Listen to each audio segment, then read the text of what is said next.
Hi there. I see that you made it over to the new Tips and Talk portion of the podcast. These are bite-sized topics that I pull from community questions and things that I'm observing in the world of handmade small business. I have a conversation to talk about today that honestly, I have never, ever heard anyone discussing. And that is, as a solopreneur, so a handmade business owner, you're the only one working in your business. How much money can you truly make when it's just you? I'm curious, have you ever thought about this before? Have you ever figured out how much you could actually make if it's just you? All right, let's go ahead and dive into it. Understanding your number is really important for a couple of reasons. Lots of times when we go into business, we're like, well, I want to make X amount of money. But how do you know if that's even possible, especially as a handmade product creator? Because with each sale, you've just created more work for yourself. So by defining this number and being realistic about what you're able to do, it confirms that you can reach that revenue number in the first place, or it gives you the means or the areas where you see you need to make some adjustments so that you could reach that income potential. So let's get right down to it. We're going to dive right into how you figure out what your number is. 3 numbers you need as you go in to determine what your potential is with your business as it's currently set up. Okay, so the first thing you need is, what is your average sale price? If you only make one product, then that's really easy. You know what your product is. You know how much you're selling it for. The second number is, how much time does it take to produce each product? And the third number is your monthly revenue target. You could look at this as income, but for purposes of clarity and ease right now, we're just going to look at top line revenue. The formula is the same whether you're looking at the income or the revenue. I'm going to give you the formula, and then I'm going to give you 3 different examples using specific products and pretty real-time numbers, okay? So here's the formula. Once you've got your information together, what you do is you're going to look at the revenue. So this is how much money you want to make a month. Let's say you want to make $2,500 a month revenue. You divide that by the price of your product. Now, if you have multiple products, what's the average price? Does someone buy usually only one? Do they buy one and another add-on? What's approximately your average ticket price? And that gets you to how many pieces you're going to need to produce each month to make that top line revenue. Then once you have that, you're going to multiply that number of pieces with how long it takes you, so the time involved to make those pieces. Again, revenue divided by retail price equals the number of pieces you need to sell per month, and then your pieces that you need to sell per month multiplied by how long it takes you, your production time to make each piece, gives you the number of hours you would need to invest in your business to make that top line number. Let me give you 3 examples. Let's say you are a knitter and your product that you sell most often, let's say this is the only product you make, is a knitted beanie. And you sell these knitted beanies for $30. So we're going to take $2,500. This is the average we're going to talk about per month. Divide that by $30 per beanie. That means you would need to make 83 beanies each month. We're saying you sell 100% through, right? That's just the way we're going to run this number. You sell 100% of them, you would make $2,500. However, each one of these beanies takes 3 hours to make, which means when you run the equation, it would take 249 hours to make your 83 beanies to make $2,500. That's a little over 62 hours a week production time to make $2,500 a month. Now, I think we can all see that is going to be difficult. We're not talking about other business activities. We're just talking flat out production time.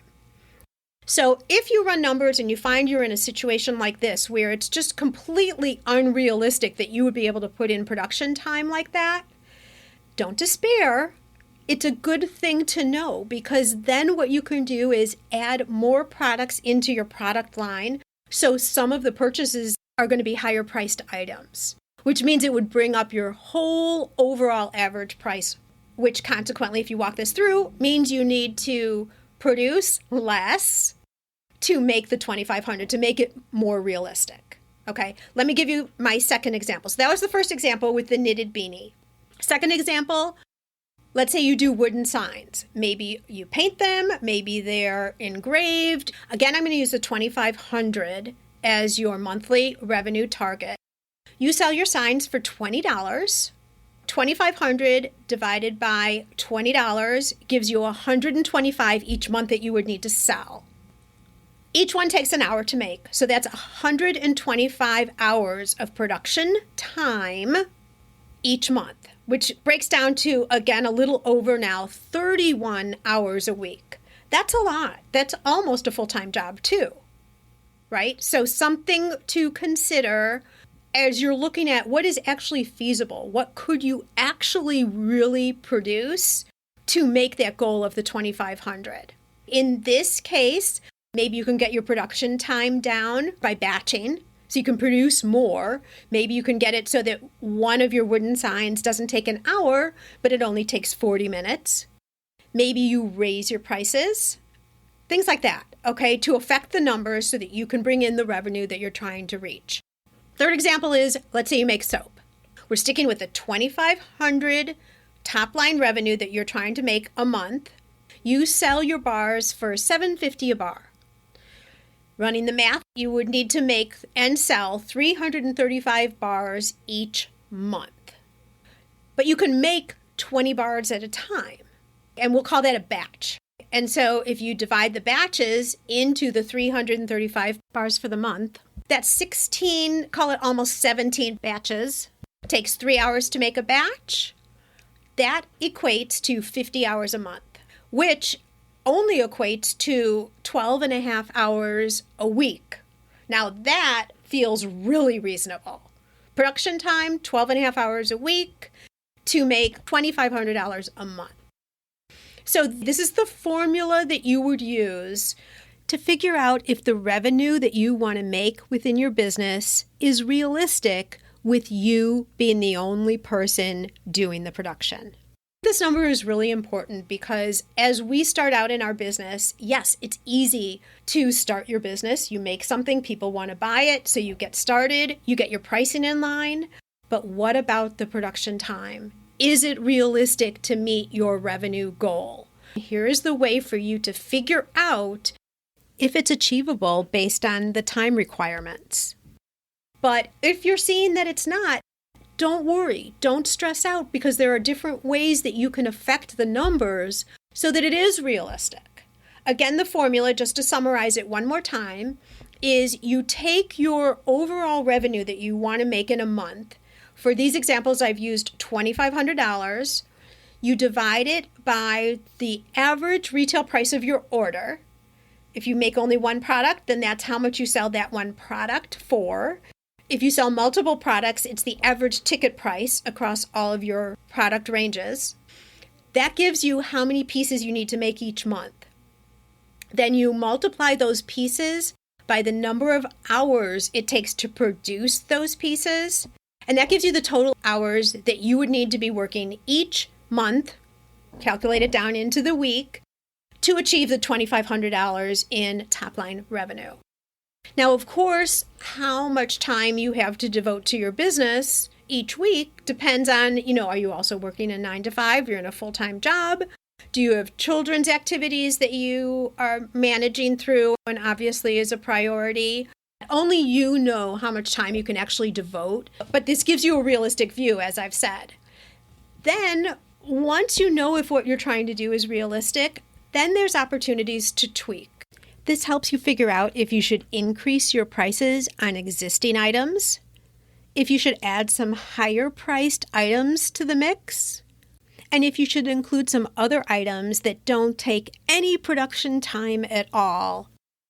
If you make an upscale product, let's say you make beautiful hand-woven shawls, you sell them for, let's say, $200 a shawl, you won't have to make as many to reach your monthly revenue. This also really helps because it gives you a feel for at what point along the way you need to get help. Producing your product, of course, isn't the only thing that you do. You have to market it. There is bookkeeping to do. There is shipping to do. You're going to go out to craft shows. Maybe you're going to be networking. So production, if I really were to give it a percentage of your overall time into your business, would be, I'm going to say, about 60%. The rest of that is promotion and all the other things that go with the business. This is not a number that I would want you to be afraid of at all. This is a number that'll ground you in reality that if you are starting this business and you're going to be relying on this income that'll be coming in each month, that it's something that's going to be realistic. I am sure that this discussion is going to bring up some question, some conversation, and I don't know, some of you might, when you run your numbers, be like, oh my gosh, what am I doing? How do I fix this? I need to adjust some things. We can have those conversations over in the Breeze. If you aren't familiar with the Breeze, Gift Biz Breeze, it's my private Facebook group for all handmade creators. And I take Q&A sessions each Thursday morning, so you can ask your specific question. It's almost pretty much free coaching. And you'll get input from other people who are in the Breeze as well. So we can carry on this conversation there. But I wanted to get this out to you for everybody to start really thinking about the reality of what you're in business for and the money that you're trying to make, and compare that against production time, how you're pricing your products, time in terms of balancing it into your life. Because remember, the reason we've started this is love of making your product and sharing it with the world, of course, but being able to have flexibility in your life, the flexibility that your time throughout your day brings, as well as what the income brings. I know this is a little bit of a heavier topic. We need to face reality. We can't live in a dream world if we want real results. You live in a dream world, you get dream results. You live in a world of reality, and we get real results. That's a wrap. I'm a get-to-the-point kind of girl. And this is what you can expect from these quick midweek sessions. Now it's your turn. Go out and fulfill that dream of yours. Share your handmade products with us. We want them, and they bring us both so much happiness.